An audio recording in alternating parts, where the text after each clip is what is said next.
Hello, it's Dr. Darnise again, back with more in the School of Spirituality question and answer series that I said I would be starting. If you have listened to the first one I did of this series on Judas and the Gospel of Judas, I asked the question, is Judas the misunderstood hero of Christianity, or does he deserve his much maligned position as the great betrayer to Jesus?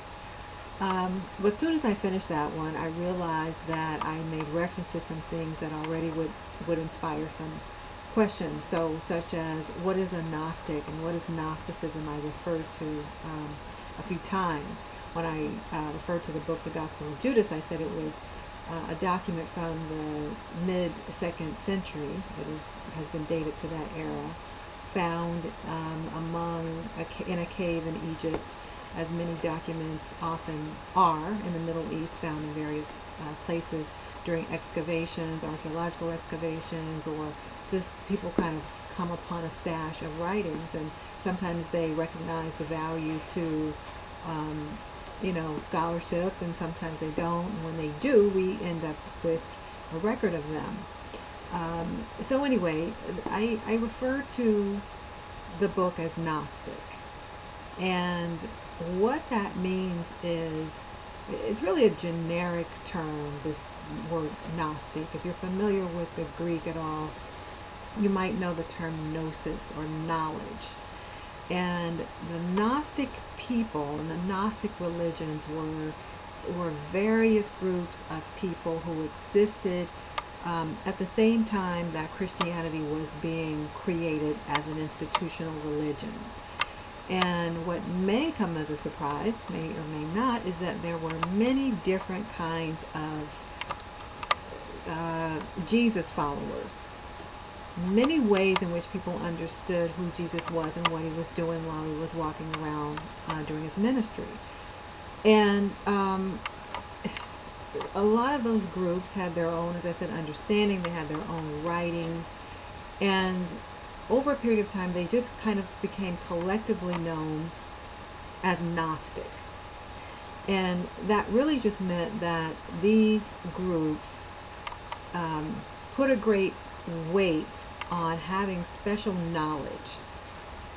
So you might think of them as sort of underground movements. There's the mainstream Christianity that was being developed at the time, mid-2nd century, for the Gospel of Judas, but this went on from mid-2nd century up to the 5th, 2nd century roughly.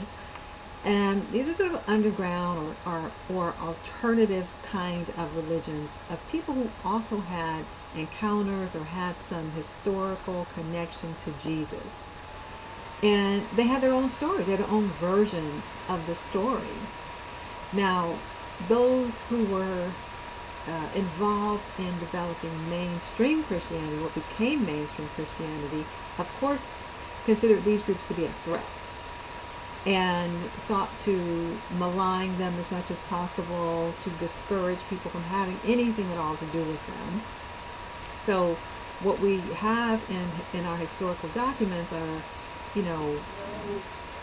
different church leaders, emergent church leaders talking about this particular group over here or that particular group over there, and not to listen to them, and basically just trying to say we are the true church and they're not. Well, there are so many of these groups, really, we can't even name them all, we can't number them all, but collectively they became known as Gnostic or Gnostic religions. And so they said that they represent the chosen few who have the true knowledge. So we get back to that word gnosis, or Gnostic, and knowledge. They have the true knowledge of what Jesus was really doing, the true knowledge about God. So they would emphasize, if you're really one of us, you have to know, you have to have the proper knowledge. And so the Greek word Gnostic was applied to them. So I just wanted to come with that bit of a clarification. And for that, when I refer to something as being a Gnostic text, or something that represents Gnostic Christianity or Gnosticism, It is reflective of alternative Christianities that developed around between the centuries, the 2nd and the 5th centuries of the Christian era.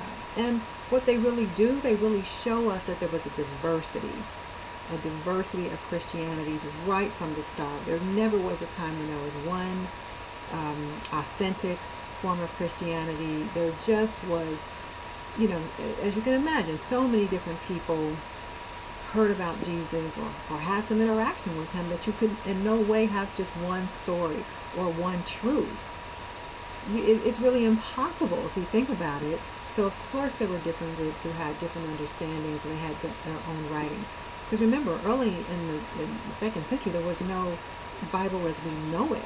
It was still being put together and writings were being considered, and anyway, I could go on, and I'm sure I will go on at another time, but now you have a little bit more about Gnostic and Gnosticism, Gnostic Christianity, and I'll see you back here another time.